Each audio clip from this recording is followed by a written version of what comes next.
Bonjour, bienvenue dans ce point bourse du 24 avril 2025. Alors aujourd'hui, on va voir pas mal de résultats d'entreprise, notamment sur le CAC 40 qui continue. Alors des résultats relativement moyens. On avait fait un bon dernier trimestre 2024. Et là, le premier trimestre 2025 est relativement moyen. On regardera quelques matières premières, des actions notamment sur le CAC 40, quelques valeurs américaines. On parlera aussi de chiffres macro qui sont tombés aujourd'hui et de quelques autres valeurs qui vous intéressent notamment. Avant de commencer, comme d'habitude, je rappelle que les informations et analyses données sur cette chaîne sont données à titre indicatif et ne peuvent pas être considérées comme un conseil en investissement. L'investissement boursier est risqué, vous êtes responsable de tous les investissements que vous faites. Alors, quelques chiffres qui sont tombés, notamment sur les immatriculations en Europe. Et on a eu des chiffres plutôt bons. Alors, pas en France, mais en France, on les avait eu le mois dernier. Donc, on avait eu déjà un début de rebond. Et là, c'est relativement moyen, mais comme c'est en comparable, forcément, ça reste plus faible, mais on sent quand même une certaine reprise. Et sur notamment la Grande-Bretagne, l'Italie et l'Allemagne, on a eu des très bons chiffres sur la reprise des immatriculations. Donc peut-être pour le secteur auto à voir. Évidemment, on pense toujours aux droits de douane, mais il y a peut-être des valeurs du secteur auto à surveiller. Inscription hebdomadaire au chômage aux États-Unis, ça n'a rien donné d'être très intéressant. 222 000, c'est un chiffre qui avait été révisé à l'identique aussi sur la semaine dernière. Et les ventes de logements existants en légère baisse, mais là aussi c'est pas tellement marquant. On va regarder quand même pas mal de résultats, parce que les valeurs du CAC ont donné leurs résultats. Avant, on commence avec les matières premières, notamment le Brent, juste pour voir que le delta maintenant entre le cours du Brent, c'est entre les 60 et les 80, c'est-à-dire qu'en dessous de 60, on aura certainement une crise et une des grandes inquiétudes sur la croissance mondiale et la demande mondiale, donc ce sera pas terrible, notamment pour le marché action. Au-delà, peut-être, alors au-delà, ça semble compliqué d'être au-delà de 80 vu la demande, et même si on a une reprise, il y aura certainement un ajustement, mais pourquoi pas sur quelques jours une petite flambée au-dessus des 80, mais je pense pas. On aura certainement beaucoup de travail entre les deux, entre les 60 et les 80, et certainement un niveau qui nous intéresse autour des 70, pour voir un peu la santé de l'économie mondiale et de la demande. On a eu un petit rebond, notamment depuis alors c'était après le 7 avril, on l'a eu le 9 avril sur le Brent, mais on voit qu'on est toujours plutôt dans une phase un petit peu baissière sur le pétrole. Un petit point sur le cacao qui est pas loin de repartir. Ça se surveille aussi, éventuellement ça s'achète. C'est des configs qui sont quand même plutôt favorables, qui devraient repartir vers le haut. Le café, pas loin aussi de repartir. On est revenu sur le support ici des plus hauts, notamment du mois de décembre et de la cassure du mois de janvier, fin janvier. C'était au mois d'avril ici. Et on repart tout de suite. Alors c'est peut-être un peu tôt, mais dès maintenant ou dans quelques jours, ça peut repartir aussi sur le café, donc toujours plutôt haussier. Et je voulais voir surtout le cuivre. Avec la force du rebond est identique aussi à 7 avril, et puis juste après, 2-3 jours après, on a bien rebondi. Donc le cuivre, qui est aussi une donnée importante sur la demande. Plutôt des pays type Chine et autres, mais aussi utilisés dans la construction, la réindustrialisation. Donc c'est quelque chose d'important aussi, un canari quelque part de l'économie. Et donc oui, le cuivre qui revient ici sur le contrat futur, quasiment sur les 4,9, on est sur les 4,8. Donc plutôt intéressant aussi. Surveiller d'autres valeurs cuivre éventuellement. Et l'uranium. L'uranium qui a fait un petit gap aujourd'hui, qui prend 5%, 5,3%. Alors on le voit, le graphe sur l'uranium, il est plutôt moche. Mais on a peut-être quelque chose aujourd'hui avec une réaction. Il faudra confirmer cette fin de semaine et peut-être la semaine prochaine. Au-delà de cette zone-là des 979, on est à 962, on est très proche, mais c'est cette zone-là qu'on avait cassé, on avait rebondi au mois de mars et cassé fin mars dessus, pour stopper un peu la dynamique baissière. On a peut-être, là, quand on voit ça aussi, la cassure d'oblique RSI, on a peut-être le signal que la baisse sur l'uranium est finie, éventuellement jouer des ETF uranium. On est toujours largement aussi sur le long terme sur l'uranium, mais ça met un peu de temps forcément. Mais on a des demandes en énergie notamment qui vont être importantes et l'uranium avec les centrales nucléaires devrait fonctionner un peu partout. On va voir le CAC 40 et alors plutôt correct quand même, notamment plutôt sur la fin de journée, mais on a eu des résultats un peu moyens. Alors on va parler de quelques valeurs. Alors on va faire le CAC rapidement avant, mais on le voit, plus 0,2. On est toujours plutôt dans le haut de la figure, avec des résultats qui ont été un peu moyens parce que on avait bien fini 2024. Hein, et on avait battu beaucoup de chiffres d'affaires sur le dernier trimestre, et puis là, ça revient un peu en dessous pour beaucoup. On va regarder la BNP notamment. Hop, ici. La BNP qui fait 12 milliards 96, on attendait 13 milliards 01. On fait un petit peu moins bien. Et le résultat net également est en baisse. Hein. On a juste le chiffre d'affaires, mais le résultat net aussi en baisse sur la BNP. On va voir le graphe. Et des marchés qui sont pas extrêmement volatiles sur le titre, malgré un moins 2%. On le voit, plutôt une mèche basse récupérée en fin de journée. On est quand même toujours, on l'avait dit, hein, les banquiers avaient beaucoup monté. C'était plutôt le moment de mettre des stops ou de vendre. Je continue à jouer les banquiers sur ces niveaux-là, tout en sachant que ça monte rarement beaucoup tout le temps, hein. C'est plutôt quelque chose de cyclique. Donc, quand on est sur des niveaux un peu hauts, alors on le sait pas à l'avance, hein, peut-être qu'on va effectivement performer, mais moi, c'est pas un secteur que j'aime acheter quand il a déjà bien performé ces dernières semaines ou ces derniers mois, comme c'est le cas sur la BNP. Les bancaires, je vais plutôt les acheter, hein, quand elles sont au tapis, parce qu'on sait que ça va revenir. Là, ça me semble pas terrible de jouer les bancaires toujours. En tout cas, pas au-delà des 66 pour la BNP peut-être. La Bureau Veritas aussi qui a donné ses résultats.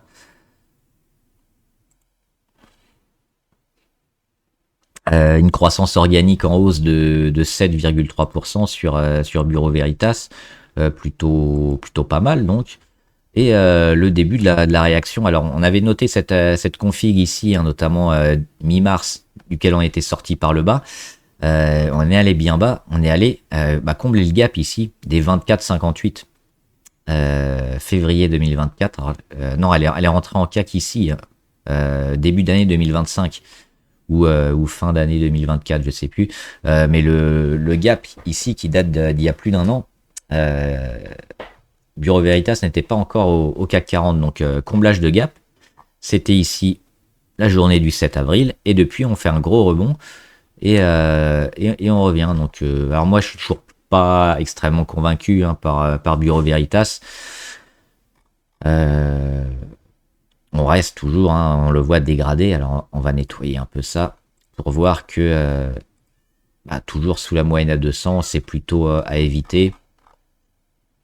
Et c'est pas forcément une fois qu'on a déjà fait le rebond. Alors oui, le comblage de gap et le rebond s'achetaient en mode spéculatif éventuellement, hein, quand on voit ça, quand on voit des comblages de gap et des débuts de rebond, ça peut être intéressant de se placer. Parce que souvent, pas tout le temps, mais souvent, le marché revient et repart. Alors il repart pas forcément rapidement, mais là on a eu un contexte qui a fait que ça a tout amplifié. Ça a amplifié à la fois la baisse et après la hausse avec les annonces de Trump. Donc oui, là, doublement en contexte plus technique, ça repart bien. Maintenant, sur ces niveaux-là, autour de 28, est-ce qu'on va acheter Bureau Veritas? Ça reste une valeur solide, mais c'est pas forcément la valeur sur laquelle j'irais. Dassault Systèmes, assez moyen, hein, Dassault Systèmes. On va regarder les résultats sur Dassault. 1 milliard 57 et on visait 1 milliard 6. Donc on fait un tout petit peu moins bien. Et le chiffre d'affaires donc en baisse et surtout les prévisions en baisse et la marge opérationnelle aussi en baisse sur Dassault Systèmes. Donc ça fait beaucoup. On réussit pas le consensus. On a des prévisions pour le prochain trimestre qui sont moyens. Ça a été clairement vendu, hein. On perd 5% sur Dassault avec un gap. Et on le voit, hein, En retour hein, sous la moyenne à 200. Ici, alors la réaction quand même sur le support de 31,8 qui fonctionne. Mais va falloir le tenir ces prochains jours parce que là, oui, on l'enfonce, on finit en clôture au-dessus, mais les résultats pas trop appréciés, la visibilité non plus.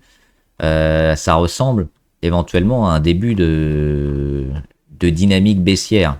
Gap baissier, mauvais résultat, pas sûr qu'on tienne les 32. Donc attention sur Dassault. On a Essilor, j'ai oublié de la faire, Essilor, allez-vous. Essilor, ils ont fait un peu moins bien que le consensus, hein, 1% et demi en moins, on le voit. 6 milliards 850 millions alors qu'on visait 6 milliards 96.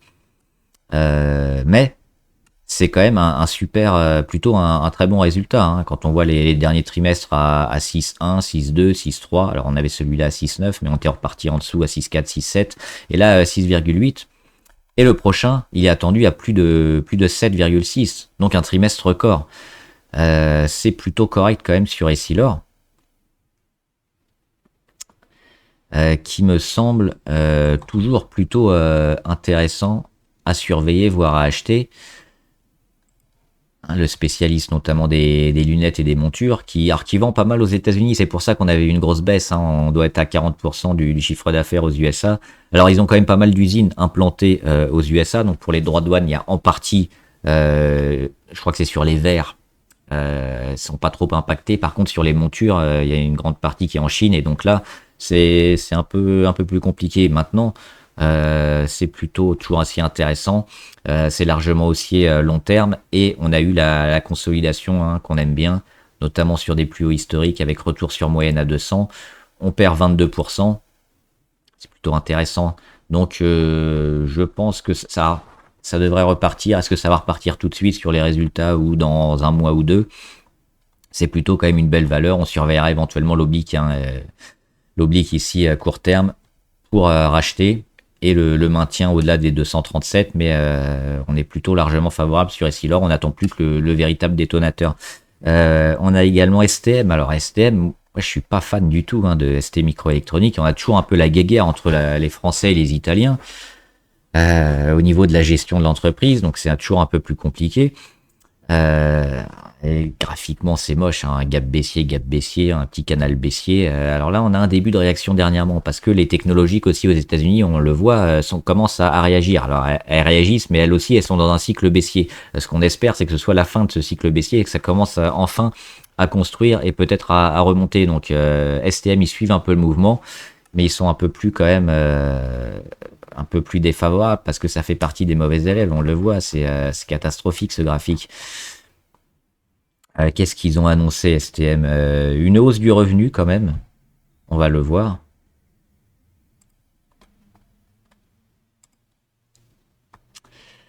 À 2,52. Ah, j'avais 2,56 en... Ah non, c'est le bénéfice par action pardon, qui a été énormément en hausse. À 0,7. Alors qu'on attendait 0,055, donc on fait quand même 26% de mieux. Donc pas mal. Oui, le revenu plutôt correct, mais surtout en baisse par rapport au dernier revenu. Hein, sur STM, on le voit à 4 milliards, 4 milliards, 4 milliards, plus de 3 milliards, et maintenant seulement 2 milliards et demi. Donc pas terrible. Pas terrible. Alors oui, ça rebondit. Oui, les niveaux de valorisation sont bas. Est-ce que c'est celle-là qu'on va jouer? Est-ce qu'elle va pleinement profiter du rebond des technologiques alors qu'elle n'est pas forcément sur la bonne pente, qu'elle n'est pas forcément haut de gamme, qu'elle n'a pas forcément tous les contrats qui vont avec? Moi je suis toujours négatif hein, sur STM. Danone, toujours positif hein, sur Danone. Les résultats un tout petit peu moins bien, hein, on fait 6 milliards 84 alors qu'on espérait 6 milliards 9. Mais sur Danone, on a toujours, on a fait quoi? On a fait plus 1% et puis on est au plus haut historique. Hein. En cours de séance et en clôture, on redépasse les 74. Toujours positif hein, sur Danone. Alors, pas très volatile, c'est plutôt défensif, mais c'est une valeur qui devrait continuer à bien se comporter. Alors peut-être éventuellement mettre des stops ou quelques prises de bénéfices partiels si vous l'avez pris notamment ici, hein, depuis le début d'année 2025. On avait donné le signal d'achat ici. On en est à environ 15%. Et on a quand même une tendance de fond intéressante. Donc attention éventuellement, hein, aux petits retours assez forts en termes de consolidation, mais on est toujours plutôt positif sur le moyen long terme aujourd'hui sur Danone. On avait également Thales. Alors Thales, elle est un peu déçue, notamment sur les baisses de commandes. Elle fait un chiffre d'affaires plutôt honnête, mais les commandes étaient attendues plus importantes, notamment, hein, pour le plan de relance qu'on a, et puis la souveraineté européenne en matière de défense. Ça a un peu déçu. Au niveau du chiffre d'affaires, sur Thales, on fait 6 milliards 51. Donc, on voit qu'on est quand même en hausse, hein, par rapport aux 5 milliards de 2023, aux 4 milliards de 2023-2024. On était encore à 4 milliards 5 juste avant. On fait 6 milliards 5. Donc on avait quand même anticipé une partie. C'est pour ça que le cours avait bien augmenté. On s'inquiète un peu de la croissance aussi sur Thales. On espère que ça augmente un peu plus vite, mais les chiffres sont là. On verra le... Non, 6 milliards, je me suis trompé, c'était le dernier trimestre 2025. Elle a fait 4 milliards 96. Et c'est pour ça que la réaction est moyenne, parce que on attendait un peu plus. Et donc sur Thales, les derniers plans de relance, hein, où le cours a monté énormément, maintenant finalement on attend, parce qu'on valorise un peu plus cher, hein, sur Thales. On peut regarder le PER notamment.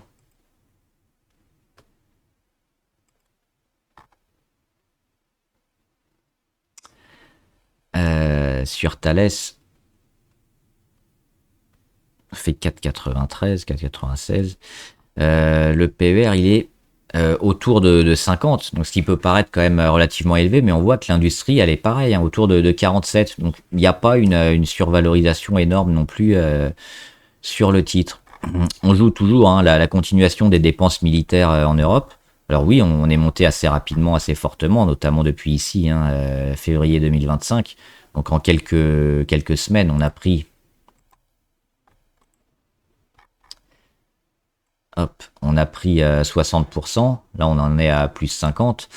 Mais pour moi, il y a toujours des relais de croissance, il y a toujours une bonne dynamique, il y a toujours beaucoup de contrats. Alors, on va scruter forcément les prochains résultats, hein, dans 3 mois. Et si dans 3 mois, on n'a pas une augmentation probable des commandes, hein, on pourra s'inquiéter. Mais je pense que c'est toujours plutôt favorable, hein, sur toutes ces valeurs-là, défense. Il devrait quand même bien progresser. On avait Renault aussi, qui a donné des résultats plutôt appréciés, hein, plus 4% sur Renault. Là, on a un chiffre d'affaires à 11 milliards 7, donc plutôt intéressant. Et ce gap-là, il n'existe plus. Et sur Renault, oui, on revient finalement toujours un peu en embuscade, hein, prêt à casser, mais on ne casse pas. Et puis moi, c'est toujours cette zone qui m'embête un peu, le gros carré bleu dans lequel, quand on revient, finalement, on est plutôt vendeur. On le voit, hein, depuis... alors là, on a le Covid, le creux Covid ici. On a eu une bonne période avant, hein, 2016, 17, 18. Mais depuis 2019 et depuis le Covid, hein, à chaque fois qu'on revient autour des 55, entre les 47 et les 55, c'est un peu la zone impossible à passer. Alors en plus, il y a le marché électrique chinois qui met une grosse pression sur Renault et pas mal de constructeurs automobiles. Alors Renault, c'est une de celles qui s'en sort le mieux.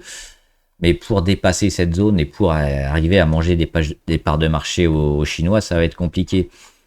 Donc ça reste solide, ça reste intéressant, mais finalement on valorise déjà peut-être à un prix juste sur Renault, donc j'irai pas forcément aussi acheter, parce que on sent que ça arrive pas à décoller, ça arrive pas à performer. Alors malgré je crois que c'est la Renault 5 électrique qui s'est très bien vendue, mais pas assez quand même pour le marché pour valoriser Renault au-delà des 55 euros. Donc sur les automobiles aussi, on évitera peut-être d'acheter un peu haut, hein, un peu comme sur les bancaires. C'est pas forcément le genre de cycle qui va faire des croissances continues. Et Kering, je crois que j'ai oublié d'en parler. Kering, chiffre d'affaires en baisse hein, sur Kering. Ils sont là, Kering. Hop, le chiffre d'affaires. 3 milliards 88. Alors on espérait 3,95. On fait un petit peu moins bien, mais surtout, on voit par rapport au dernier trimestre. 5 milliards, 4,46, 4,97, 4,5, 4,5, 3,7, 4,3. 3,8. Donc ça continue de baisser, ça n'arrête pas de baisser le chiffre d'affaires de Kering. C'est assez catastrophique. Et forcément, avec un cas, et forcément, bah c'est toujours un cycle baissier avec le gros gap ici hein, qui a été créé notamment entre le 13 et le 14 mars. Et depuis, il n'y a pas grand chose à faire. Alors la réaction, oui, peut-être au-delà des 205, hein, si on y revient. Et encore, il faudra retravailler, combler le gap à 240. Il faudra que le luxe, surtout, se retourne un peu partout. Et on a vu que le luxe, toutes les valeurs du luxe, c'était pas égal. Hein. Il faut plutôt jouer les plus forts. On le voit, Hermès qui fonctionne beaucoup mieux, LVMH qui a eu un peu de mal. Donc Kering, pour moi, c'est toujours le graphe comme ça. Et c'est pour ça qu'on évite d'acheter, même quand on pense que c'est bas et que c'est faiblement valorisé. Quand on a des tendances comme ça de fond super négatives, ça peut durer des mois et des années en permanence. Donc, rentrer sur Kering, c'est extrêmement spéculatif, je pense, donc plutôt à éviter. On a fait à peu près tout. Alors, il y a quelques valeurs encore qui vont donner leurs résultats ce soir, d'autres demain matin, on en reparlera. Quelques valeurs américaines. Je voulais voir aussi, juste avant les valeurs abonnées, des valeurs US. Et notamment, on le voit, les Batman, elles sont vertes. Broadcom, ils prennent plus 4%. Et ils reviennent sur leur moyenne à 200. Et c'est également une zone à 182, une zone clé. Hein.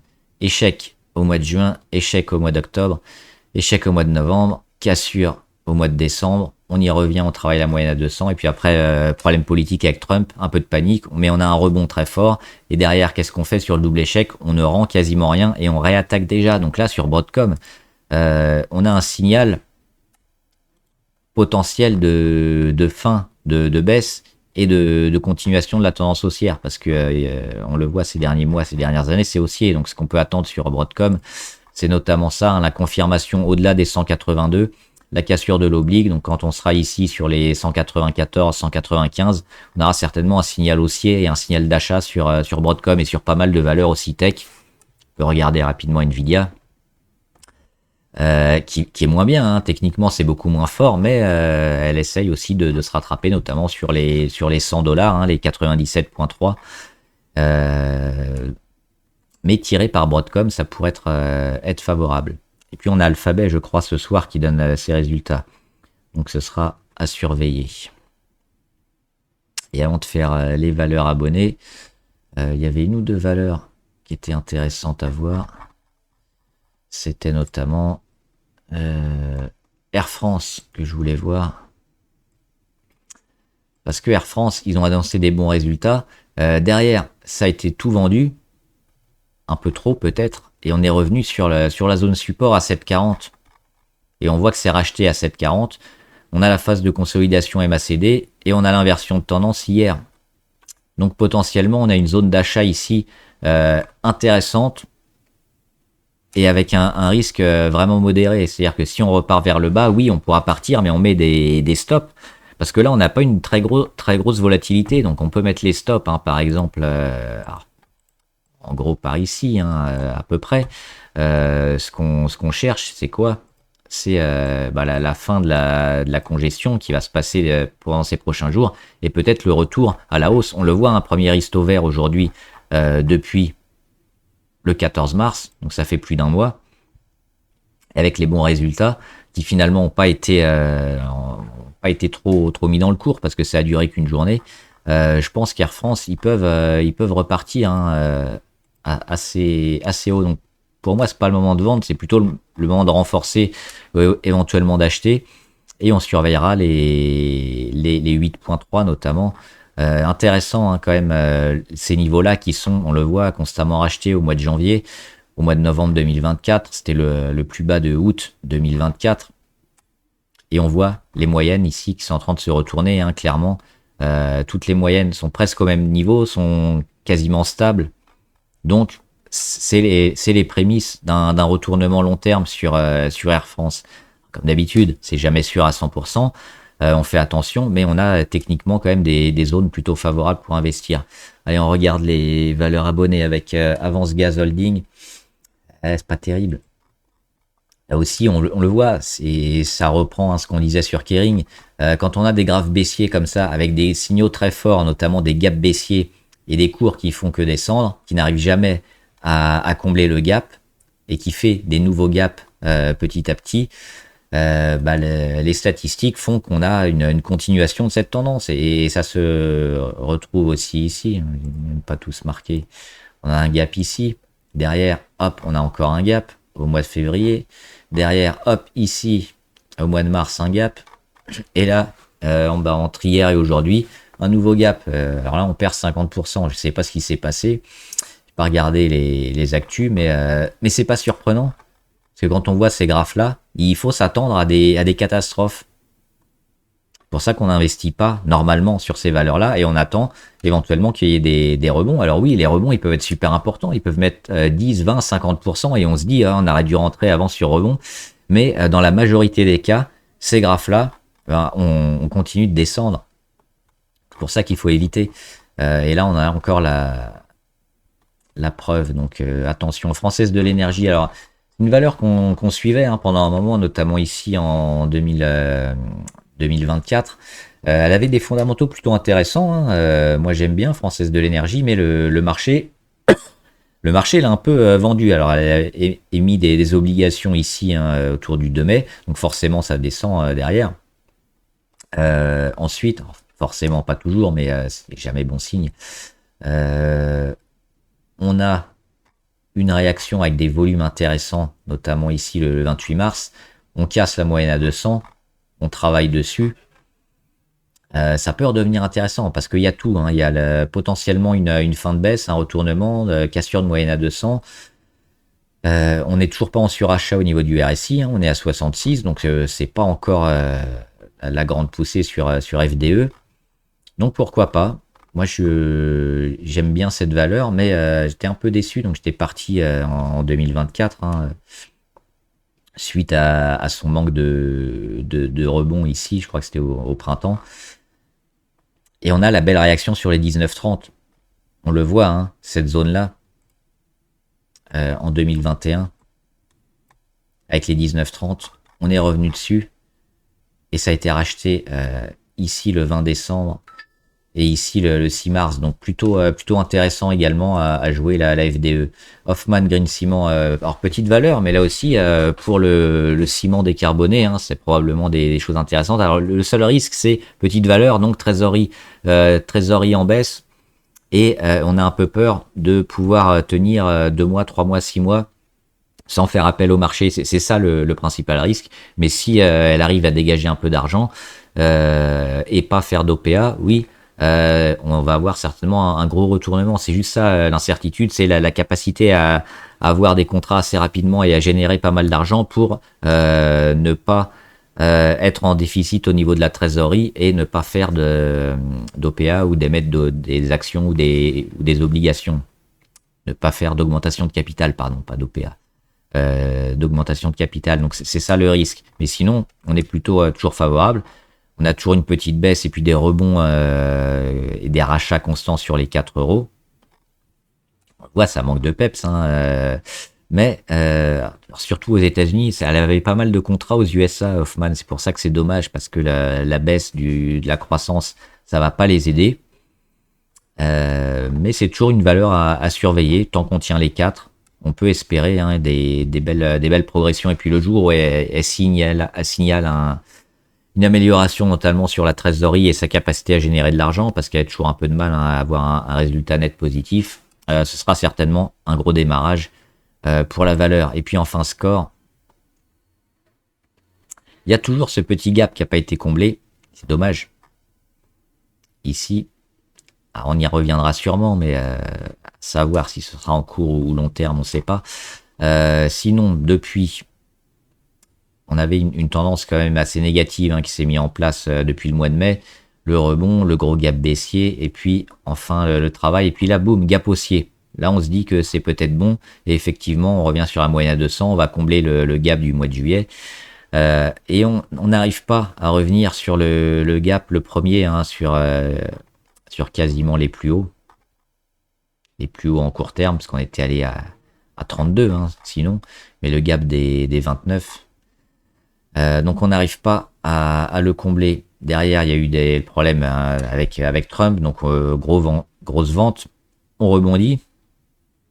Et finalement, on revient un peu sur cette zone-là de tendance plutôt intéressante, mais sans avoir eu la capacité de combler le gap. Donc ça reste neutre, hein, score. Alors même avant les dividendes, pas toujours très intéressant de rester juste pour les dividendes. Voir la force du rebond, est-ce qu'on est capable de revenir combler le gap, auquel cas ça pourrait être intéressant éventuellement hein, de rester, mais si on commence déjà à piocher et à repartir vers les 25,6, j'éviterais plutôt score. Mais actuellement, oui, c'est vraiment neutre. Hein, on n'a pas de grosse tendance sur la valeur du réassureur, je crois. Donc, pas un avis très tranché sur cette valeur. Voilà, j'espère que la vidéo vous a aidé. Demain, on continuera avec pas mal de résultats, notamment toujours en France et puis aux États-Unis et en Chine. Et on regardera toujours les valeurs à suivre. Si vous avez des questions, comme d'habitude, n'hésitez pas, hein, mettez-les en commentaire, j'y répondrai. Bon trade, à plus.